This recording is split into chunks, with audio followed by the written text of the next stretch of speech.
Chapter 6 The Little House.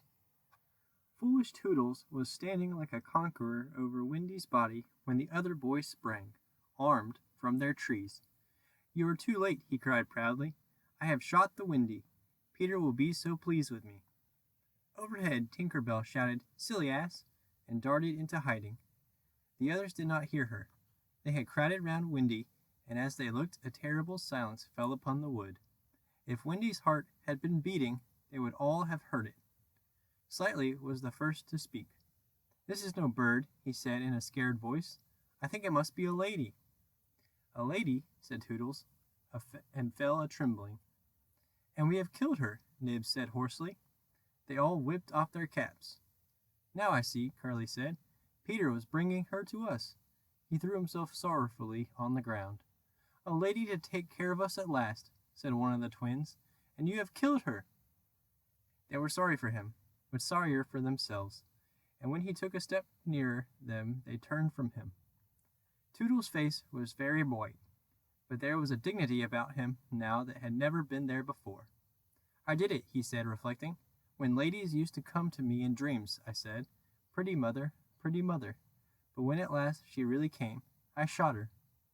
He moved slowly away. "Don't go," they called in pity. "I must," he answered, shaking. "I am so afraid of Peter." It was at this tragic moment that they heard a sound which made the heart of every one of them rise to his mouth. They heard Peter crow. "Peter!" they cried, for it was always thus that he signaled his return. "Hide her," they whispered, and gathered hastily around Wendy. But Toodles stood aloof.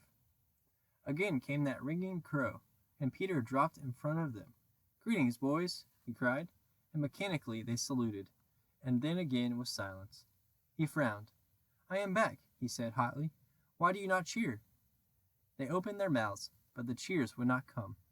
He overlooked it in his haste to tell the glorious tidings. "Great news, boys," he cried. "I have brought at last a mother for you all." Still no sound, except a little thud from Toodles as he dropped on his knees. "Have you not seen her?"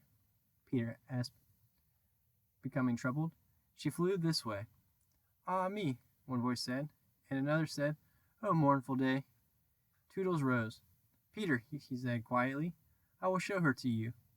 And when the others would still have hidden her, he said, "Back, twins, let Peter see." So they all stood back and let him see, and after he had looked for a little time, he did not know what to do next. "She is dead," he said uncomfortably. "Perhaps she is frightened at being dead." He thought of hopping off in a comic sort of way till he was out of sight of her, and then never going near the spot any more.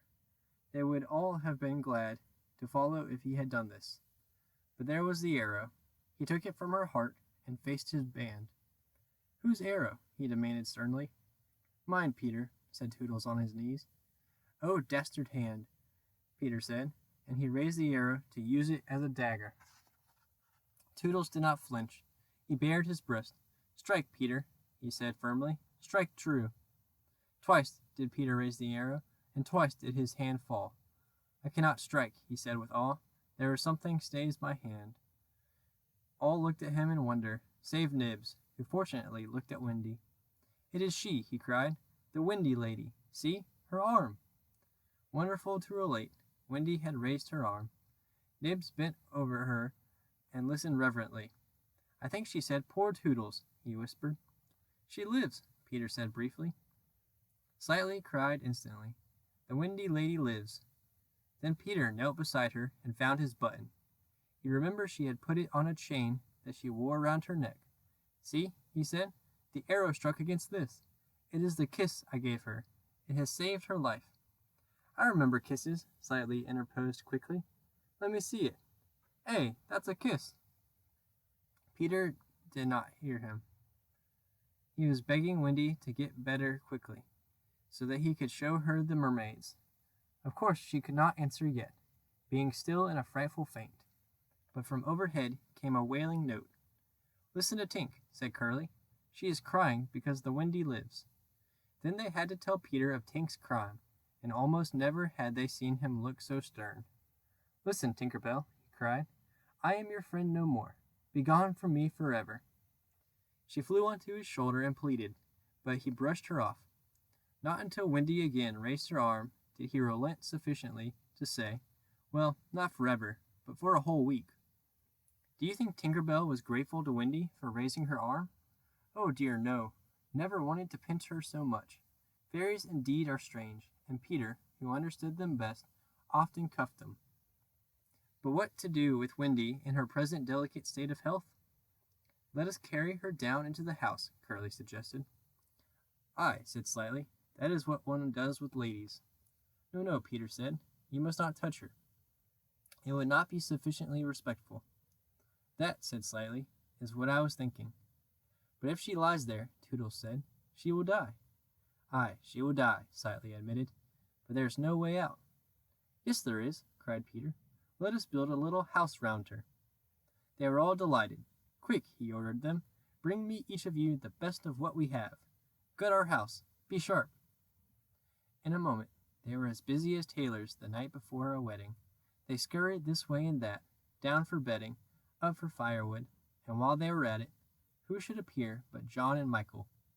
As they dragged along the ground, they fell asleep standing, stopped, woke up, moved another step, and slept again. John, John, Michael would cry, wake up! Where is Nana, John, and Mother? And then John would rub his eyes and mutter, It is true, we did fly. You may be sure they were very relieved to find Peter. Hello, Peter, they said. Hello, replied Peter amicably, though he had quite forgotten them. He was very busy at the moment measuring Wendy with his feet to see how large a house she would need. Of course, he meant to leave room for chairs and a table. John and Michael watched him. Is Wendy asleep? They asked. Yes. John, Michael proposed, let us wake her and get her to make supper for us. And as he said it, some of the other boys rushed on carrying branches for the building of the house. Look at them, he cried. Curly, said Peter in his most captainy voice, see that these boys help in the building of the house. Aye, aye, sir. Build a house? Exclaimed John. For the Wendy, said Curly. For Wendy? John said aghast. Why, she is only a girl. That, explained Curly, is why we are her servants. You, Wendy's servants? Yes, said Peter, and you also. Away with them. The astounded brothers were dragged away to hack and hew and carry. Chairs and a fender first, Peter ordered. Then we shall build the house round them. Aye, said Slightly, that is how a house is built. It all comes back to me. Peter thought of everything. Slightly, he cried, fetch a doctor. Aye, aye, said Slightly at once, and disappeared, scratching his head, but he knew Peter must be obeyed, and he returned in a moment, wearing John's hat and looking solemn. Please, sir, said Peter, going to him, are you a doctor? The difference between him and the other boys at such a time was that they knew it was make-believe, while to him make-believe and true were exactly the same thing. This sometimes troubled them, as when they had to make believe that they had had their dinners. If they broke down in their make-believe, he rapped them on the knuckles. Yes, my little man, anxiously, he replied Slightly, who had chapped knuckles.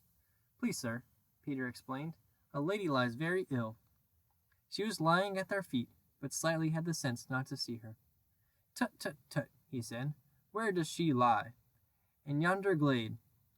I will put a glass thing in her mouth, said Slightly, and he made believe to do it, while Peter waited. It was an anxious moment when the glass thing was withdrawn. How is she? Inquired Peter. Tut, tut, tut, said Slightly. This has cured her. I am glad, Peter cried. I will call again in the evening, Slightly said. Give her beef tea out of a cup with a spout to it. But after he had returned the hat to John, he blew big breaths, which was his habit on escaping from a difficulty. In the meantime, the wood had been alive with the sound of axes. Almost everything needed for a cozy dwelling already lay at Wendy's feet. If only we knew, said one, the kind of house she likes best. Peter, shouted another, she is moving in her sleep. Her mouth opens, cried a third, looking respectfully into it. Oh, lovely! Perhaps she is going to sing in her sleep, said Peter. Wendy, sing the kind of house you would like to have. Immediately, without opening her eyes, Wendy began to sing. I wish I had a pretty house, the littlest ever seen, with funny little red walls and roof of mossy green. They gurgled with joy at this, for by the greatest good luck the branches they had brought were sticky with red sap, and all the ground was carpeted with moss. As they rattled up the little house, they broke into song themselves. We've built the little walls and roof, and made a lovely door. So tell us, Mother Wendy, what are you wanting more? To this she answered rather greedily, Oh, really next I think I'll have gay windows all about, with roses peeping in, you know, and babies peeping out. With a blow of their fist they made windows, and large yellow leaves were the blinds. But roses? Roses! Cried Peter sternly. Quickly they made believe to grow the loveliest roses up the walls. Babies? To prevent Peter ordering babies, they hurried into song again. We've made the roses peeping out. The babes are at the door. We cannot make ourselves, you know, 'cause we've been made before. Peter, seeing this to be a good idea, at once pretended that it was his own. The house was quite beautiful, and no doubt Wendy was very cozy within, though of course they could no longer see her. Peter strode up and down, ordering finishing touches. Nothing escaped his eagle eye, just when it seemed absolutely finished.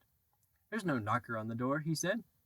They were very ashamed, but Toodles gave the sole of his shoe, and it made an excellent knocker.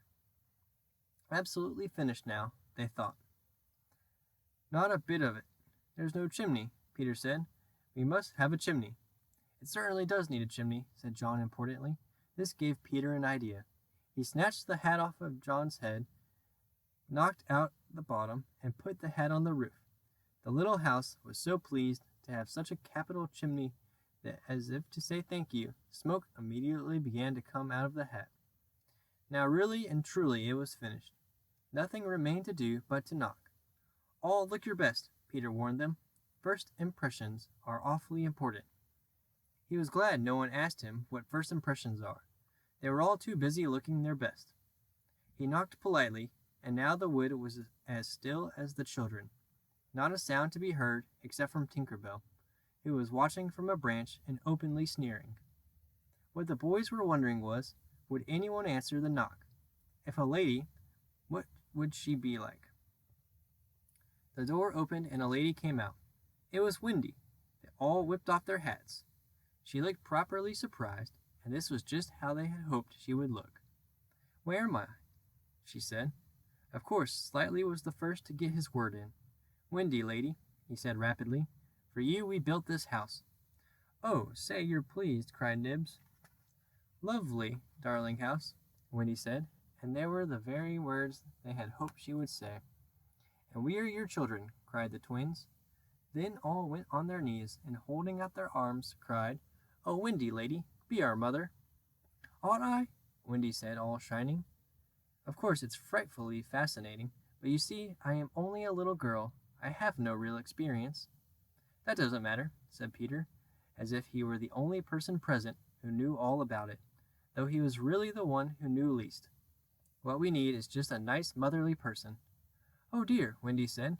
You see, I feel that is exactly what I am. It is, they all cried. We saw it at once. Very well, she said. I will do my best. Come inside at once, you naughty children. I am sure your feet are damp, and before I put you to bed, I have just time to finish the story of Cinderella. In they went. I don't know how there was room for them, but you can squeeze very tight in the Neverland. And that was the first of the many joyous evenings they had with Wendy. By and by she tucked them up in the great bed in the home under the trees, but she herself slept that night in the little house, and Peter kept watch outside with drawn sword, for the pirates could be heard carousing far away, and the wolves were on the prowl.